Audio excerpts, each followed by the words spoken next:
Hello दोस्तों, यदि आप भी क्लास 11th का 23 नवंबर को सेकेंड टर्मिनल एग्ज़ाम यानी द्वितीय सावधिक परीक्षा देने वाले हैं, तो अभी के इस क्लास में हम लोग क्लास 11th के लिए द्वितीय सावधिक परीक्षा यानी सेकेंड टर्मिनल एग्ज़ाम के लिए केमिस्ट्री के हम लोग ऑब्जेक्टिव और सब्जेक्टिव क्वेश्चन आंसर देखेंगे।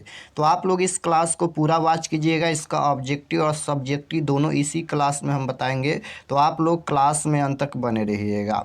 तो सबसे पहले हम लोग ऑब्जेक्टिव क्वेश्चन देखेंगे, उसके बाद इसका सब्जेक्टिव क्वेश्चन भी इसी क्लास में हम देखेंगे और आप लोग को बता देंगे कि आप लोग सभी पीडीएफ कैसे डाउनलोड कर सकते हैं। तो देख सकते हो क्लास 11th है, सेकेंड टर्मिनल एग्जामिनेशन नवंबर 2024 इस मंथ में आप लोग का सेकेंड टर्मिनल एग्जाम होने वाला है। तो केमिस्ट्री का ये क्वेश्चन पेपर है, विषय कोड केमिस्ट्री का 118 रहेगा और आप लोग का एग्जाम भी 50 नंबर का ही होगा और समय भी वही रहेगा 1 घंटा 30 मिनट का। तो चलिए हम लोग ऑब्जेक्टिव क्वेश्चन देख लेते हैं, उसके बाद सब्जेक्टिव क्वेश्चन देखेंगे। तो फर्स्ट क्वेश्चन यहाँ पर पूछा गया है, खंड अ में 30 ऑब्जेक्टिव क्वेश्चन पूछा जाएगा जिनमें से 25 प्रश्नों का ही उत्तर देना है। तो आइए फर्स्ट क्वेश्चन देखते हैं। पहला नंबर क्वेश्चन है, जीवन शक्ति के सिद्धांत का प्रतिपादन किसने किया था? तो राइट आंसर फर्स्ट क्वेश्चन का क्या हो जाएगा यहाँ पर? बर्जिलियस ने। Right answer option number A हो जाएगा क्वेश्चन नंबर 1 का। 2 नंबर क्वेश्चन है, कार्बनिक यौगिकों की संख्या बहुत अधिक है, इसका क्या कारण है? तो राइट आंसर 2 का ऑप्शन नंबर सी हो जाएगा, कार्बन में श्रृंखला बनाने की क्षमता। क्वेश्चन नंबर 3 पूछा गया है, निम्नलिखित में कौन कथन सत्य नहीं है? इनमें कौन सा कथन सही नहीं है? तो 3 नंबर क्वेश्चन का राइट आंसर ये हो जाएगा, प्राइमरी कार्बन परमाणु कोई एक अन्य कार्बन या कोई अन्य कार्बन से जुड़ा रहता है। राइट आंसर 3 का ऑप्शन नंबर ए हो जाएगा। 4 नंबर क्वेश्चन है कि कक्षक जिसका I बराबर 1 है उसका आकार, तो उसका आकार डंबल है। Right answer option number B होगा। 5 नंबर क्वेश्चन है कि वह तत्व जो विद्युत संयोजकता प्रदर्शित नहीं करता है। तो राइट आंसर 5 का ऑप्शन नंबर क्या हो जाएगा? कार्बन होगा। डी राइट आंसर होगा। क्वेश्चन नंबर 6 है, किसी तत्व का वह गुण जो उसके रासायनिक व्यवहार की निर्धारित करता है। तो right answer option number B हो जाएगा, किसी तत्व की संयोजकता। 7 नंबर क्वेश्चन है, कक्षक 2pz की चुंबकीय क्वांटम संख्या क्या है? तो right answer option number A हो जाएगा 1। क्वेश्चन नंबर 8 पूछा गया है, यहाँ पर 8 नंबर क्वेश्चन है कि 3d ऑर्बिटल के लिए नोड्स की कुल संख्या। तो राइट आंसर 8 नंबर का बी हो जाएगा 2। क्वेश्चन नंबर 9 है कि तात्विक अवस्था में परमाणु की ऑक्सीकरण संख्या होती है। तो राइट आंसर क्वेश्चन नंबर 9 का क्या हो जाएगा यहाँ पर? 0 यानी शून्य होती है। 10 नंबर क्वेश्चन है, निम्नलिखित में किस यौगिक में Mn उच्चतम ऑक्सीकरण अवस्था प्रदर्शित करता है? तो राइट आंसर 10 का क्या हो जाएगा यहाँ पर? KMnO4। Right answer option number A होगा। 11 नंबर क्वेश्चन में ऑक्सीकरण अवस्था पूछा गया है। तो राइट आंसर 11 नंबर का सी हो जाएगा +1। क्वेश्चन नंबर 12 है, एक मानक हाइड्रोजन इलेक्ट्रोड में शून्य इलेक्ट्रोड विभव होता है क्योंकि? तो राइट आंसर 12 का क्या हो जाएगा यहाँ पर? 12 नंबर क्वेश्चन यहाँ पर है, क्योंकि हाइड्रोजन सबसे हल्का तत्व है। Right answer option number D हो जाएगा 12 नंबर का। क्वेश्चन नंबर 13 है कि अभिक्रिया दिया गया है, इसमें x और y का वैल्यू बताना है। तो राइट आंसर 13 का क्या हो जाएगा यहाँ पर? x का मान 3, y का मान 5 आएगा। 14 नंबर क्वेश्चन है, किसी यौगिक में किसी तत्व की ऑक्सीकरण संख्या का मूल्यांकन कुछ नियमों के आधार पर किया जाता है। इस संबंध में निम्नलिखित में कौन सा नियम सही नहीं है? तो right answer option number A हो जाएगा, हाइड्रोजन की ऑक्सीकरण संख्या +1 होती है। क्वेश्चन नंबर यहाँ पर 14 हो गया। 15 नंबर क्वेश्चन देखिए। 15 नंबर क्वेश्चन है कि H2SO4 एक प्रबल ऑक्सीकरण एजेंट के रूप में कार्य करता है, किस अभिक्रिया में यह ऑक्सीकरण एजेंट के रूप में कार्य नहीं करता है? तो राइट आंसर क्या हो जाएगा यहाँ पर? Option number D right answer हो जाएगा। 16 है, निम्नलिखित में किस परमाणु में 3 युग्मित इलेक्ट्रॉन होते हैं? तो राइट आंसर 16 का सी हो जाएगा N। क्वेश्चन नंबर 17 देखिए। 17 नंबर क्वेश्चन यहाँ पर पूछा गया है, एक ऑक्साइड आयन O2 ऋणात्मक का इलेक्ट्रॉनिक विन्यास पूछा गया है। तो राइट आंसर 17 का डी हो जाएगा यहाँ पर। 18 है, निम्नलिखित में कौन सा अन्य के साथ आइसो इलेक्ट्रॉनिक नहीं है? तो राइट आंसर क्वेश्चन नंबर 18 का सी हो जाएगा Na+। क्वेश्चन नंबर 19 पूछा गया है, तांबे के बारे में कौन सा कथन गलत है? तो राइट आंसर क्वेश्चन नंबर 19 का ऑप्शन नंबर सी हो जाएगा, तांबे के परमाणुओं का इलेक्ट्रॉनिक विन्यास इतना है। क्वेश्चन नंबर 20 पूछा गया है कि 1000 ग्राम पानी में 120 ग्राम यूरिया मोलर द्रव्यमान दिया गया है, घोलकर तैयार किए गए घोल का घनत्व 1.15 ग्राम प्रति मिलीलीटर है, इस विलयन की मोलरता क्या होगी? तो राइट आंसर 20 नंबर का ऑप्शन नंबर बी हो जाएगा 2.05 m। क्वेश्चन नंबर 21 देखिए। 21 नंबर क्वेश्चन यहाँ पर पूछा गया है कि तापमान में वृद्धि के साथ निम्नलिखित में कौन सा परिवर्तन होता है? तो राइट आंसर 21 नंबर का option number A right answer हो जाएगा, मोलैलिटी। 22 नंबर क्वेश्चन है मिथाइल अल्कोहल CH3OH का 5.2 मोल जलीय घोल की आपूर्ति की जाती है। घोल में मिथाइल अल्कोहल का मोल प्रभाज क्या होगा? मोल प्रभाज पूछा गया है, तो राइट आंसर डी हो जाएगा 0.086। क्वेश्चन नंबर 23 है किसी विलयन की मोल प्रभाज की गणना कैसे की जाती है? तो राइट आंसर क्या हो जाएगा यहाँ पर? विलय के मोलों की संख्या प्लस विलायक बट्टा विलयन की कुल मोलों की संख्या। राइट आंसर यहाँ पर सी हो जाएगा। क्वेश्चन नंबर 24 है किसी विलयन में मोल प्रभाज किसी घटक के द्रव्यमान प्रतिशत में किस प्रकार संबंधित है? तो राइट आंसर 24 नंबर का सी हो जाएगा, यह संबंधित नहीं है। 25 है यदि किसी घोल में किसी घटक की अधिक मात्रा मिला दी जाए तो उसका मोल प्रभाज कैसे बदल जाता है? तो राइट आंसर 25 नंबर का ऑप्शन नंबर बी हो जाएगा, यह बढ़ता है।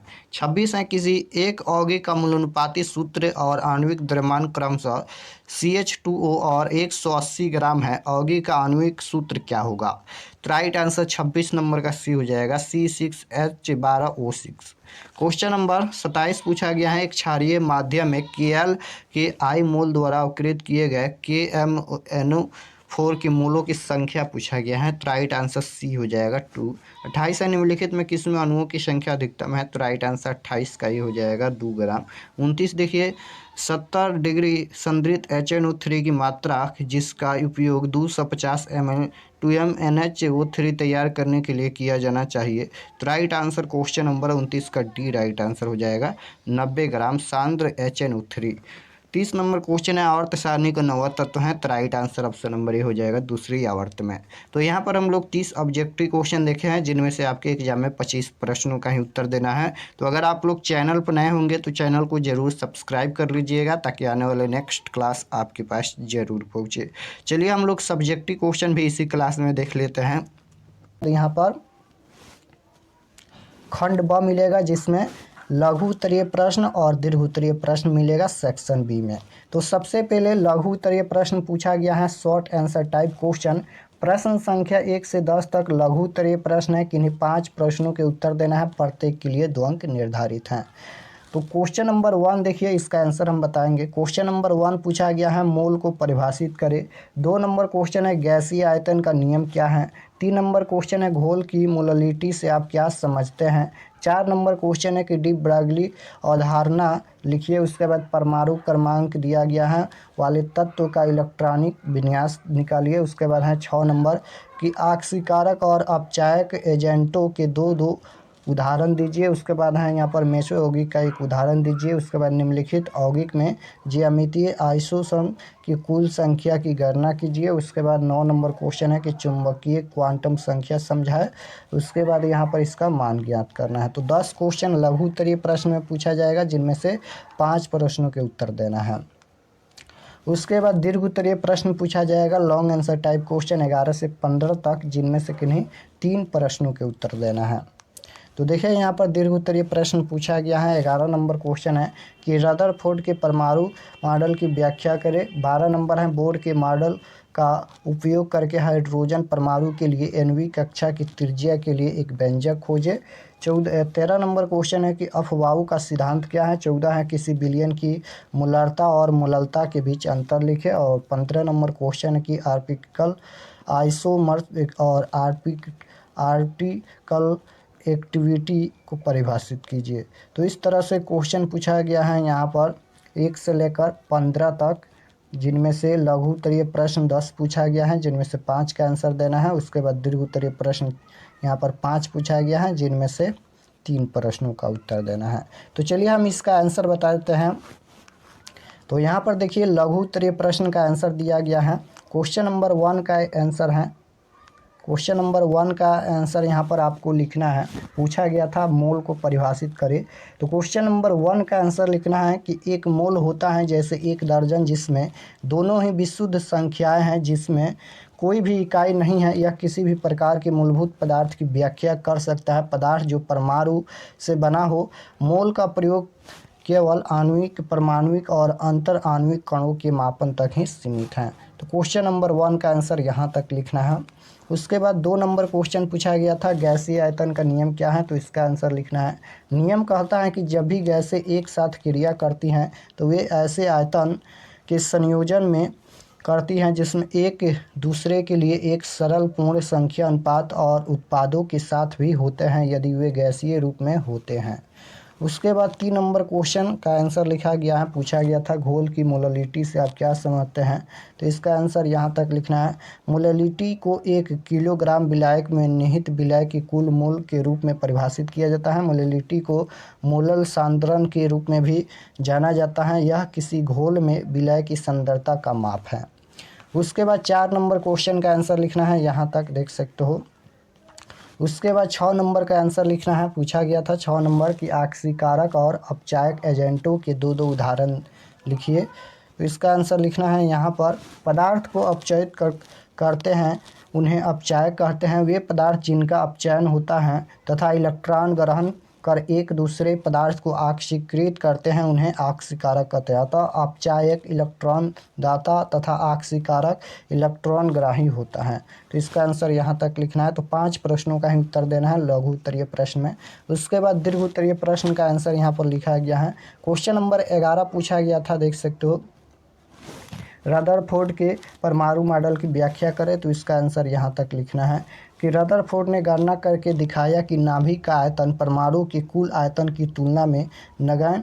परमाणु की त्रिज्या लगभग 10-10 होती है व नाभिक की त्रिज्या 10-15 होती है।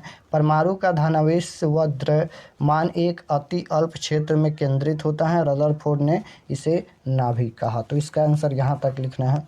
उसके बाद 13 नंबर का आंसर यहाँ तक लिखना है, अफवाऊ का सिद्धांत क्या है, तो अफवाऊ एक जर्मन शब्द है जिसका अर्थ एक एक को जोड़ना। इस सिद्धांत के अनुसार किसी कक्षा तथा उपकक्षा में इलेक्ट्रॉनों का प्रवेश ऊर्जा स्तरों के बढ़ते ऊर्जा के क्रम में एक एक कर होता है। तो इसका आंसर यहाँ तक लिखना है। उसके बाद 14 नंबर का आंसर है, देख सकते हो, यहाँ पर 14 नंबर का आंसर लिखना है यहाँ तक।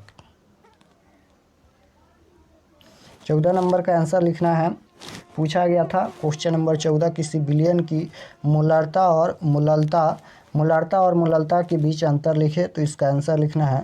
मोलरता सबसे पहले लिखना है कि विलयन के 1 लीटर में विलीन विलय के मोलों की संख्या विलयन की मोलरता कहलाती है। मोललता 1 किलोग्राम विलायक में विलीन विलय के मोलों की संख्या विलयन की मोललता कहलाती है। तो इतना तक आंसर लिखना है। तो 3 प्रश्नों का ही उत्तर देना है दीर्घ उत्तरीय प्रश्न में। तो हम 3 प्रश्न का आंसर बता दिए हैं। चलिए हम आपको बताते हैं कि ये सभी प्रश्न आप लोग कैसे डाउनलोड कर सकते हैं। Original question paper objective subjective कैसे डाउनलोड कर सकते हैं। और चैनल पर नए होंगे तो चैनल को ज़रूर सब्सक्राइब कर लीजिएगा ताकि आने वाले नेक्स्ट क्लास आपके पास ज़रूर पहुँचे। चलिए हम आपको बताते हैं। तो इसका objective subjective question answer PDF download करने के लिए गूगल या क्रोम में चले आना है और सर्च करना है RK एक्सपर्ट क्लासेस। देख सकते हो इसी चैनल का नाम सर्च करना है गूगल में RK एक्सपर्ट क्लासेस। तो जैसे ही सर्च करेंगे RK एक्सपर्ट क्लासेस तो आपके सामने यहाँ पर फर्स्ट पेज आएगा RK एक्सपर्ट क्लासेस का। देख सकते हो, इस पर आपको क्लिक करना है। तो जैसे ही क्लिक करेंगे और क्लिक करने के बाद इसको एक बार रिफ़्रेश कर दीजिएगा। यहाँ पर इस तरह से एक बार इसको रिफ़्रेश कर देना है। और रिफ़्रेश करने के बाद नीचे आएंगे तो क्लास 11th के लिए एक सेक्शन बनाया गया है। क्लास 11th के लिए देख सकते हो यहाँ पर क्लास 11th के लिए यहाँ पर अगर आपको रूटीन डाउनलोड करना है तो इस पर क्लिक करके रूटीन देख लीजिएगा। 23 नवंबर से आप लोग का एग्ज़ाम स्टार्ट होगा। और यहाँ पर देखिए क्लास 11th नवंबर monthly exam all subject question paper, इस पर आपको क्लिक करना है। तो जैसे ही क्लिक करेंगे, क्लिक करने के बाद इसको भी एक बार रिफ़्रेश कर दीजिएगा। और ये सभी द्वितीय सावधिक परीक्षा यानी सेकेंड टर्मिनल एग्ज़ाम होने वाला है इस मंथ में। तो इसके लिए सभी जानकारी यहाँ पर दिया गया है, आप लोग इसे पढ़ लीजिएगा। और पढ़ने के बाद नीचे आएंगे, ये सभी पढ़ लीजिएगा। नीचे आएंगे तो देख सकते हो सभी सब्जेक्ट का क्वेश्चन पेपर का लिंक दिया गया है। तो आपको जो भी सब्जेक्ट का डाउनलोड करना है आप लोग यहाँ पर क्लिक करके डाउनलोड कर सकते हैं, ऑब्जेक्टिव और सब्जेक्टिव। और कुछ सब्जेक्ट का अभी पेज ओपन नहीं होगा बट जल्द ही अपडेट कर देंगे। तो यहाँ से आकर आप लोग सभी सब्जेक्ट का क्वेश्चन पेपर देख सकते हैं।